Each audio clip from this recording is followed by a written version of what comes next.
Déclaration du Front commun. Le Front commun, PPACI, PDCI RDA et leurs alliés RGPS, FPI, URD voudraient par ma voix vous adresser leurs salutations les plus chaleureuses. Camarades militants, camarades militantes, depuis le 11 octobre 2025, nous sommes entrés dans la phase active de notre lutte contre la violation de notre Constitution pour l'avènement d'un État de droit qui garantisse les libertés individuelles et collectives dans notre pays. Ce 11 octobre 2025, une marche pacifique avait été programmée qui devait nous conduire du Saint-Jean au carrefour Sokosé. Malheureusement et contre toute attente, cette marche a été interdite, violemment réprimée. Plusieurs centaines de nos camarades ont été arrêtés, exactement 237 et écroués, quand d'autres ont été blessés, agressés.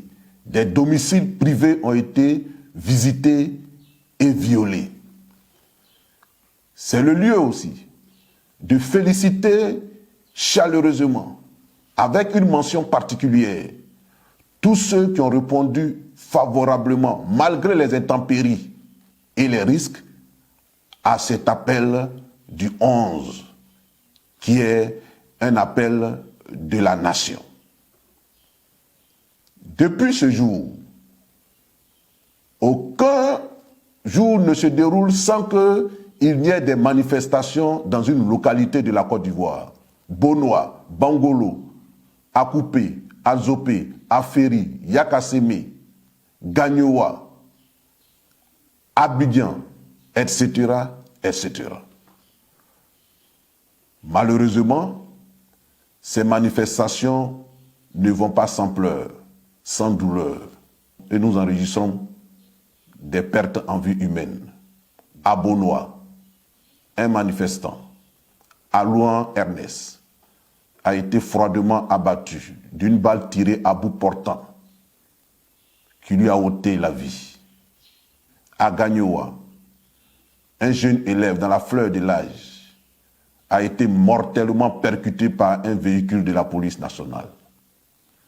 Mais ce qui est le plus affligeant, ce qui est le plus pitoyable, c'est la mort de ce bébé, un être innocent, que la mort est allée trouver chez lui à la maison, où des gaz lacrymogènes ont été tirés dans la région de la main, et ce bébé est mort suffoqué. Ça aurait pu être le bébé de l'un d'entre nous. Ça aurait pu donc être notre famille. Et c'est vraiment triste. C'est le lieu d'attirer l'attention de nos forces de l'ordre, nos forces de défense et de sécurité. Elles ne doivent pas nous traiter en ennemis. Nous ne sommes pas les ennemis de l'armée ivoirienne. Nous ne sommes pas les ennemis de la gendarmerie ivoirienne. Nous ne sommes pas les ennemis de la police nationale.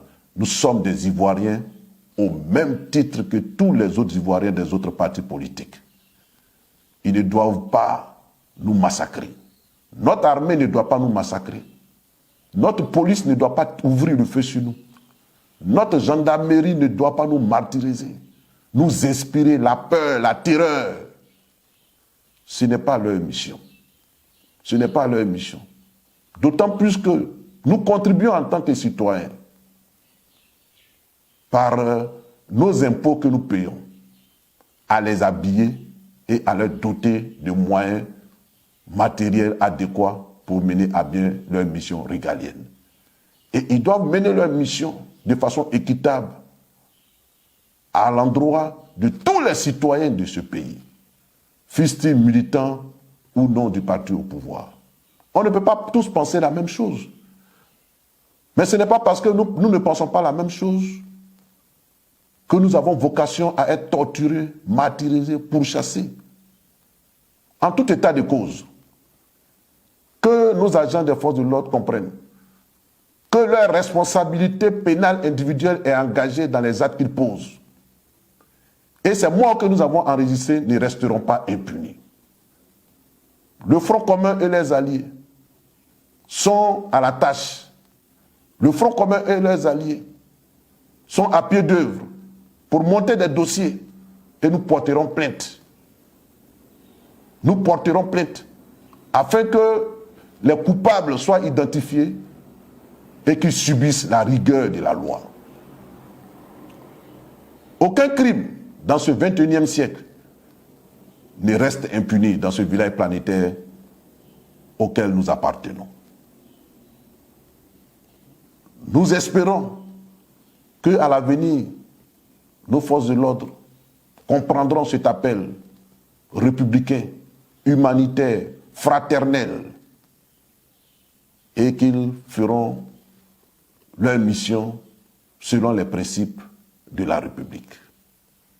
Nous avons assisté récemment à des manifestations de colère en France. Les Français ont exigé le départ de Macron.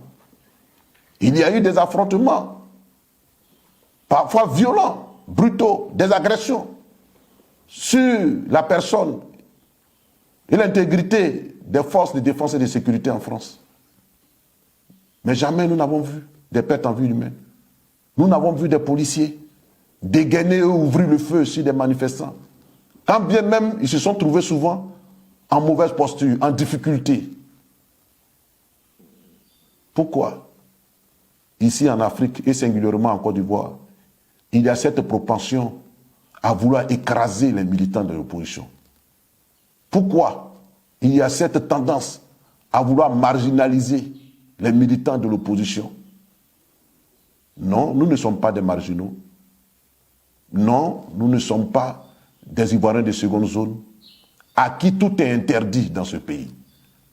Nous avons une constitution unique et cette constitution nous garantit des droits et nous entendons exercer ces droits-là. Et vous, en tant que force et agent de l'ordre, vous avez le droit de nous protéger lorsque nous exerçons nos droits constitutionnels. J'espère que nous avons été entendus et que, à l'avenir, de telles choses ne se reproduiront plus. Car nous sommes des frères et des sœurs, après et avant tout. Merci de m'avoir entendu. Quand la haute direction du Front commun a lancé le projet de la marche le 2 octobre 2025 pour le 11, immédiatement, quelques jours après, nous avons reçu une convocation de la préfecture de police à l'effet de nous présenter illico presto à la direction des enquêtes générales pour affaires nous concernant, pour être entendus. Je rappelle qu'à peine quelques jours auparavant, nous avions été à nouveau convoqués par le procureur de la République près du tribunal de première instance d'Abidjan, à l'effet de nous délivrer un message selon ses dires. Mais ce message n'était nul autre que des menaces qui ont été proférées à notre endroit. Le procureur de la République nous a ouvertement menacés et il a dit qu'il nous tiendrait pour personnellement responsables de tout mouvement, de toute manifestation qui aurait lieu à quelques endroits du territoire ivoirien.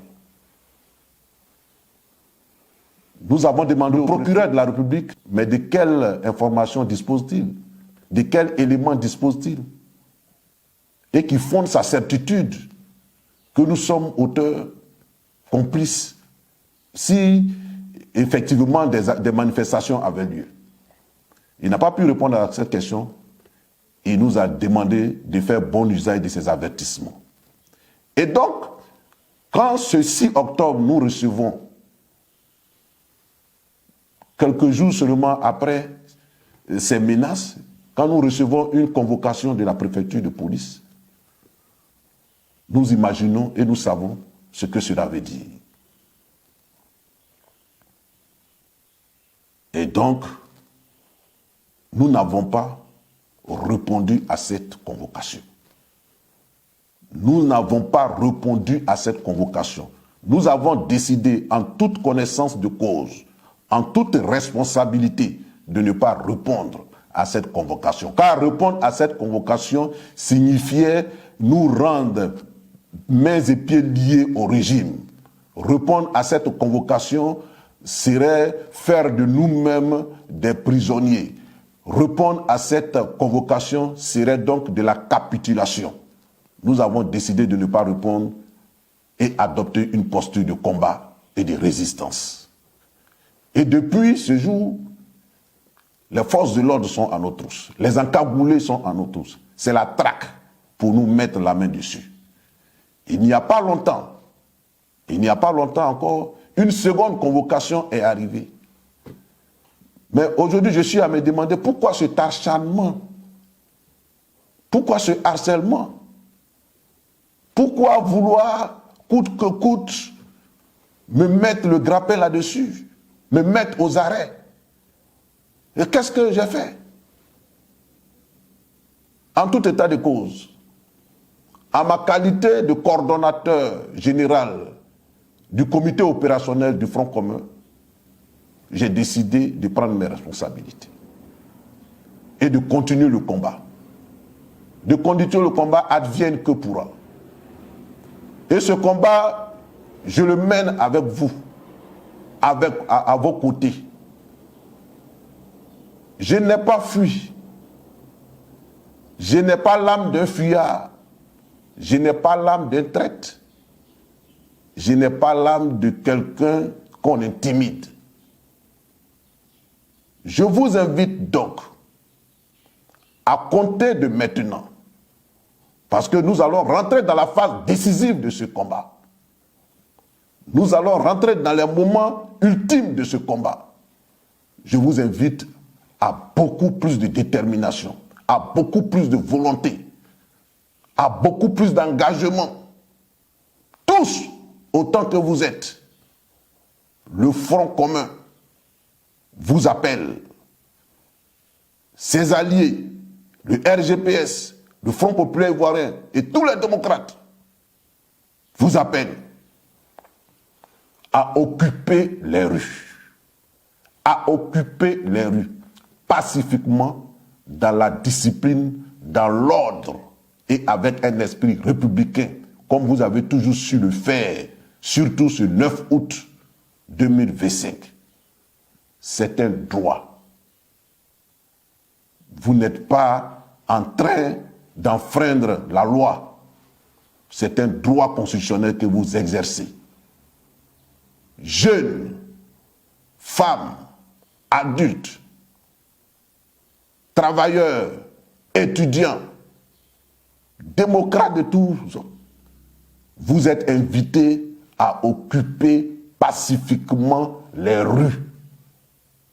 Que ce soit dans tout le district d'Abidjan et même dans tout l'intérieur du pays, dans les grandes villes de l'intérieur du pays, tous les Ivoiriens sont invités à occuper les rues de façon pacifique.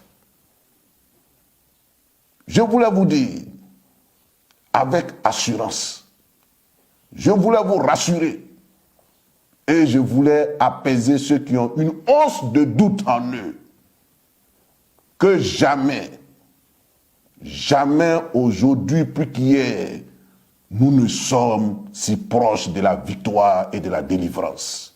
Je le répète, je voulais vous dire, avec foi, conviction, et rassurer ceux qui sont traversés, ceux qui seraient tentés d'être traversés par le doute, que jamais, aujourd'hui plus qu'hier, nous ne sommes aussi proches de la victoire et de la délivrance.